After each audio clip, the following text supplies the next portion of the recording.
ออข้าหมดทรงข้าหมดทรงปีปีปาปาน้อๆเขากูก็กูตีกูแหลนข้านอออข้ามาเห็นดีเขียจอมกันวันคอสองคอข้านอออข้าคืนกำนำข้านอไปเลยเต็กเช่นไปเลยเต็กเช่ปันกันข้านอออข้ามาค่ะจื้อหนูไว้เซิงหนูจื้อหนูไว้เซิงหนูจื้อหนูไว้เซิงหนู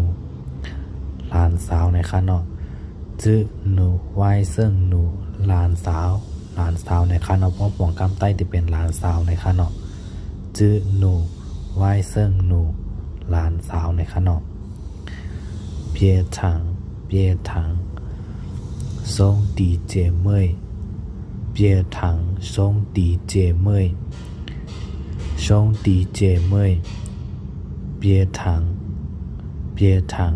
ทรงดีเจเมยลูกปีลูกน้องในข้านอลูกปีลูกน้องนะครับเพราะบ่องกำใต้ข้านอเปียถังทรงดีเจเมยลูกปีลูกน้องในข้านอหัวข้าทางกำข้านอ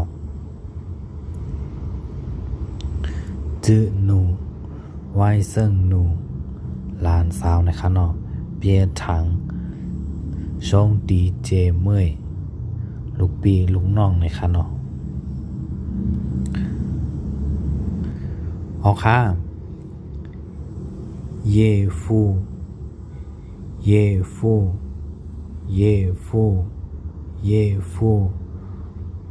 ปอโผในข้านอปอโผในข้าเราจ้างเลินปอผายโพในข้านอเราจ้างเลินปอผายโพในข้านอเย่ฟู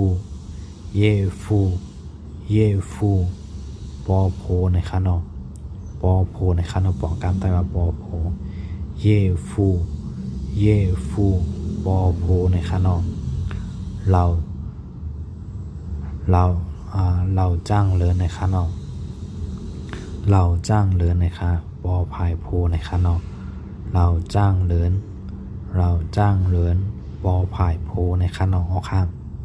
แทงก้ามข้านอเย่ฟูปอพายโพปอโพในข้านอเราจ้างเลินปอพายโพในข้านอออค่ะเพราะว่าสอนที่ในเพจผู้ข้านออย่าไปลืมกดแชร์กดติดตามกันไว้ข้านอเพราะว่าสอนที่ใน YouTube ซ้ำอย่าไปลืมกดติดตามกันค่ะเครื่องกำนำข้านอไปเลยกดแชร์ข้านอเพราะว่ากดแชร์ข้านอปันในเนี่ยกันตอนตาได้เฮ็ดวิดีโอกับวันนี้มานอดข้านอค่ะแล้วก็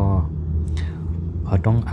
อเขาเรียกปั๊บดีข้านอต้องตักขามในข้านอเขาขายไม่ปันอยู่ข้านอค่ะปั๊บดีเคออกดีป่องเป็นเสียงใต้ในข้านอ